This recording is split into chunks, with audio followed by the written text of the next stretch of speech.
네, 부산일보 박석호 기자입니다. 네. 사과에 대해서 몇 번 말씀을 하셨는데요. 흔히들 사과를 할 때 꼭 갖춰야 될 요건이 몇 가지 있다고 합니다. 그 중에서 이제 가장 중요한 게 어떤 부분에 대해서 사과할지 명확하고 구체화하는 것이라고 하는데요. 대통령께서는 이제 대국민 담화에서 제 주변의 일로 걱정과 염려를 끼쳐드렸다. 어떻게 보면 다소 두루뭉실하고 포괄적으로 사과를 하셨습니다. 그리고 기자회견에서도 일문일답을 통해서 맹태균 씨와 관련된 여러 가지 일에 대해서 이런 일이 생긴 이유가 뭐 휴대폰을 바꾸지 못해서라든지 아니면 사람 관계에 대해서 모질지 못해서 생긴 것이라고 말씀을 하셨는데요. 그렇다면 마치 이 사과를 하지 않아도 될 만한 일인데 바깥에서 시끄러우니까 사과하는 거 아닌가, 이렇게 오해를 하실 수도 있을 것 같습니다. 그래서 지금 국민들이 TV를 통해서 회견을 지켜보는 국민들이 과연 대통령께서 무엇에 대해서 우리에게 사과를 했는지 어리둥절할 것 같습니다. 여기에 대해서 보충 설명해 주실 수 있으신지요? 저는 이렇게 생각합니다. 국민들께서 좀 오해하시는 부분은, 그러니까 이게 팩트를 명확하게 설명을 해야 되는 것과 또 잘못한 게 있으면은 딱 집어가지고 그러면 이 부분은 잘못한 거 아니냐라고 해주시면은 제가 거기에 대해서 딱 그 팩트에 대해서 제가 사과를 드릴 거고, 워낙 많은 얘기들이 저도 뭐 제 아내와 관련한 이런 기사를 꼼꼼하게 다 볼 시간이 없습니다. 이런 것들이 많이 있구나라는 것만 알기 때문에 그런 것이고, 어떤 것을 딱 집어가지고 왜냐하면 이것도 사실과 다른 것들도 많거든요. 윤석열 대통령이 국민들로부터 마지막 기회를 받았음에도 이를 스스로 포기하는 모습을 보여주며 국민들의 실망을 더했습니다. 기자회견을 진심 어린 사과로 시작했지만 곧이어 그의 본성이 드러나며 기자들을 강하게 몰아세우기 시작했습니다. 특히 그는 특검법에 대해 정치성동이라 표현하며 부인의 조언이 국정농단인지 국회는 혼란스러워 대통령에게 망신만 안긴다는 발언을 이어갔습니다. 또한 공천과 관련된 이야기를 외압이 아닌 의견으로 볼 수 있다고 언급하며 스스로의 신뢰를 크게 실추시켰습니다. 이는 단순한 기자회견을 넘어선 충격적인 발언들이었으며 결국 대통령이 국민들에게 남긴 것은 실망과 혼란뿐이었습니다. 이러한 상황이 이어지면서 윤석열 대통령에 대한 여론이 급격히 나빠지고 있으며 그의 리더십과 책임감에 대한 비판의 목소리가 점점 커지고 있습니다. 이제 하루빨리 이 자를 끌어내려야 할 것입니다. 여당과 대통령실이 너무나 걱정했었던 그 대참사, 그 최악의 시나리오 그대로 흘러간 기자회견이었습니다. 제발 자화자찬은 하지 말아달라고 여당 내부에서도 강하게 목소리를 키웠지만 우리 경제가 살아나고 있고 국정 후반기에는 국민들에게 이것을 그대로 느끼게 해주겠다는 충격적인 발언, 특히 자신의 임기가 끝나는 2027년 5월 9일까지 일할 것이라는 발언은 윤석열이 어떤 사람인지 잘 보여주었는데요.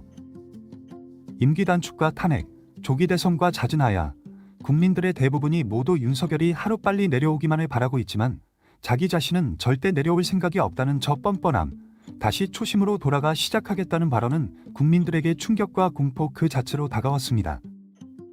오늘 하이라이트는 역시나 김건희 관련 질문이었습니다. 특검법 수용은 아내 사랑에 대한 문제가 절대 아니라고 강조하였지만 자유민주주의 세권 분립 체계에 위반되기 때문에 거부하고 있다는 이 발언은 그야말로 대한민국의 세권 분립과 정체성을 그대로 부인하며 대한민국 국회의 기능을 완전히 무시하고 대통령과 법무부 장관이 추천하는 특검이 정당하다는 대한민국을 완전히 부인하는 발언까지 날린 것입니다. 또한 명태균 관련 질문에는 자신은 부적절한 일은 하지 않았고 참모진에게 분명 정확히 이야기를 했지만 이 소통의 과정에서 오류가 있어 기사가 부적절하게 나간 것 같다라며 또다시 자신이 책임을 지기보다는 대통령실 자신의 직원들에게 책임을 전가하는 뻔뻔함을 보였습니다. 네, 경향신문 박순봉입니다. 방금 질문에 좀 연결해서 질문을 드리고 싶은데요. 대통령께서 여러 가지 이제 논란이 있기 때문에 뭐 이건 인정할 수도 있고 없을 것도 있고 해서 다 설명하기가 좀 어렵다라고 하셨지만 아까 일단은 사과를 하셨잖아요. 그래서 대통령께서 그러면 인정하실 수 있는 부분, 그러니까 정확하게 사과를 할 수 있다라고 하는 부분은 어떤 건지 좀 구체적으로 말씀 부탁드리겠습니다. 구체적으로 말하기가 좀 어렵지 않습니까? 지금 너무 많은 얘기들이 무슨 언론 보도나 이런 것들 보면은 너무 많은 얘기들이 막 다니고 있어서 저도 뭐 그거를 그러나 어찌 됐든 제가 사과를 드리는 것은 이거는 처신이 올바르지 못했고 또 과거에 그 대통령과 그 대통령 그 부인의 어떤 뭐라 그럴까 소통 프로토콜이 제대로 안 지켜졌기 때문에 그런 것이고 또 불필요한 얘기들 안 해도 될 얘기들을 하고 이렇게 해서 생긴 것이니까 그 부분에 대해서 제가 사과를 드리고 그런 거로 국민들께서 속상해 하셨기 때문에 그렇다는 거지.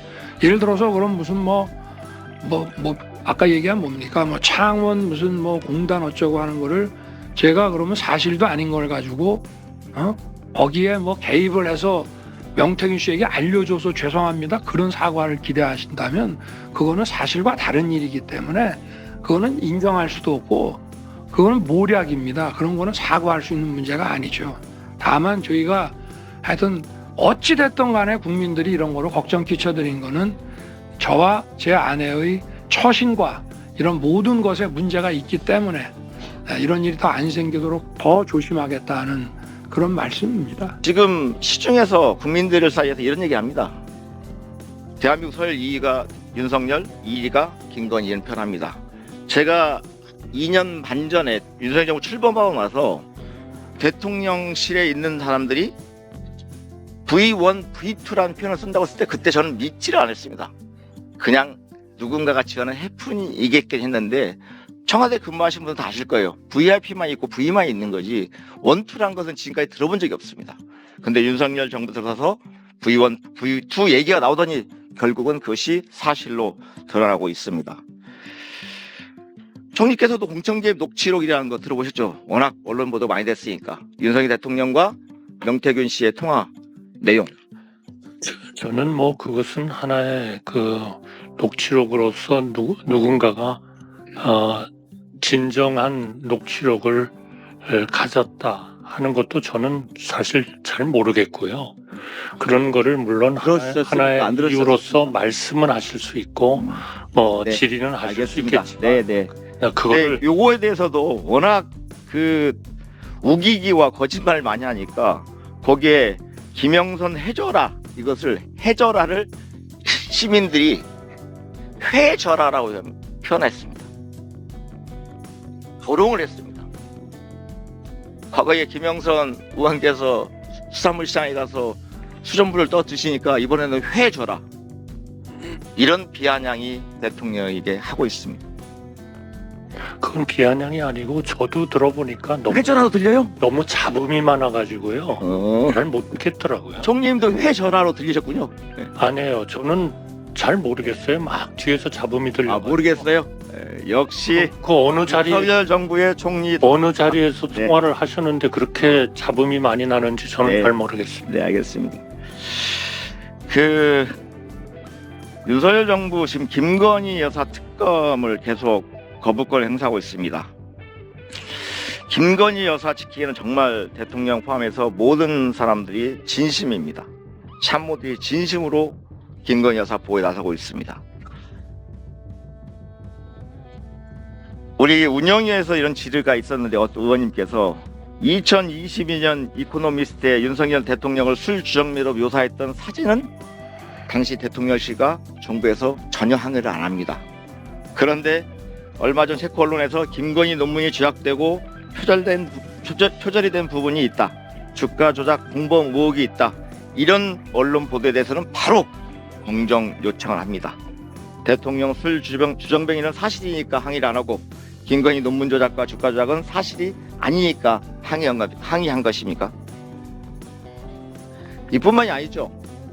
김건희 여사를 옹호했던 사람들은 좋은 자리로 옮겨갑니다. 명품백을 조그만 파우치라고 했던 박장범 씨는 KBS 사장 후보가 됐습니다. 김 여사 청탁금지법 관련 내용을 조사했던 권익인 국장은 순직했습니다. 또 공수처에서 명품백 고발건을 담당했던 김상천 검사 퇴직하고 송창진 검사도 최근에 사의를 표명했습니다.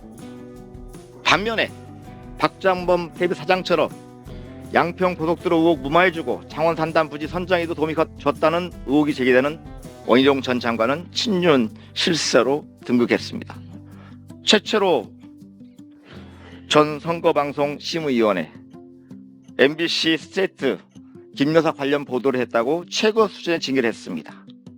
그리고 김동률 전 서강대 교수, 김 여사에 대해서 건의 참가를 부릅니다. 김 여사는 커리어 우먼으로 윤석열 대통령보다도 훨씬 적극적이고 다양한 사회적인 삶을 살아왔다. 에너지가 넘쳐 보인다. 그런 그녀에게 한간의 논란을 빌미로 관저에서 조신하게 칩거하기를 기대하는 것은 행여 지나치지 않을까. 이분은 현 방송문화진흥회 이사가 됐습니다. 진정한 김건희 여사가 현 정권의 실세라는 것, 이것이 드러나고 있습니다. 다음 PPT 한번 보시죠. 머슴이 주인을 우습게 한다. 부정부패하는 머슴은 머슴이 아니다. 대먹지 못한 머슴부터 갈아치워야 하고 조선시대 같으면 곤장도 쳤을 것이다. 누가 하신 말씀, 총리님, 누가 하신 말씀인지 알죠? 이재명 대표께서 하셨나요? 대통령께서 하신 말씀입니다. 후보실에 윤석열 대통령께서 하신 말씀인데요. 요게 이 표현은 좀 솔직하신 것 같아요. 머슴이 머리가 좀 나쁘고 뭘 잘 몰라도 이건 좀 맞는 얘기 같고요. 그런데 자나깨나 주인 잘 모실 생각만 하면 잘 모실 수 있다. 이런 발언도 하셨습니다. 근데 머리 나쁘다고 했던 머슴이 윤석열 대통령이고 자나깨나 잘 모신다는 주인이 저희들은 국민이라고 이해했는데 국민이 아니라 김건희 여사였던 것 같습니다. 현재 국민들이 지금 조선시대 같으면 대통령을 곤장 찍고 싶은 마음이실 거라고 생각합니다. 다음 발언도 한번 보시죠. 과거 제가 가졌던 일관된 원칙과 잣대가 저와 제 가족, 제 주변에 대해도 똑같이 적용이 되어야 한다. 누가 하신 말씀일까요? 대통령께서 하셨다고 아마 의원님께서 네, 말씀하시고 싶으신 대통령께서 하신 말씀입니다. 그런데 보면 김건희 여사 허위 이력 논란이 있을 때 대통령 후보실 했던 말씀이고요. 이 내용은 어떤 내용이었냐면 후보 시절 김건희 여사가 수원여대에 제출한 교수 초빙 지원서에 허위 경력을 적었다는 의혹이 제기된 지 사흘 만에 기자회견을 하시면서 사과한 내용입니다. 제 아내와 관련된 논란으로 국민께 심려 끼쳐 죄송하다고 90도 머리를 숙여 사과하는 겁니다. 근데 지금은 좀 달라지셨을 것 같아요. 그렇게 일관된 원칙과 잣대가 저와 제 가족, 제 주변에 대해 똑같이 적용돼야 한다고 말씀하셨던 대통령께서 지금은 다르게 원칙과 기준을 적용하고 있거나 그렇지 않으면 김건희 여사는 가족이 아닌가 봅니다. 저는 이 원칙과 잣대가 일관되게 작동돼야 된다고 생각합니다. 다음 발언 한번 보시죠. 더 이상 불의와 불공정에 국민이 고통받는 것을 두고 보지 않겠다. 이 또한 윤석열 대통령이 하신 말씀입니다. 후보 시절에. 그런데 윤석열 대통령 포함해서 이 정부 인사들이 과연 우리 국민들이 너무 고통받고 있는 모습이 안 보이는지 되묻고 싶습니다. 여러분들은 어떻게 생각하시나요? 구독과 좋아요, 댓글로 저희를 지지해 주시면 더 올바른 소리 국민들께 알리기 위해 최선을 다하겠습니다. 저런 미친 듯이 달려가는 윤석열을 탄핵열차행으로 보내버릴 수 있을까요? 여러분들의 의견을 자유롭게 댓글로 남겨주세요. 오늘 준비한 영상은 여기까지입니다. 앞으로의 관련 소식도 계속해서 전해드릴 것을 약속드리며 영상이 유익하셨다면 구독과 좋아요 한 번씩 부탁드리겠습니다. 정말 열심히 하는 채널 되도록 하겠습니다. 진심으로 감사드립니다. 행복하시고 건강하세요. 뉴스 앤드 토크에서 전해드리는 소식입니다.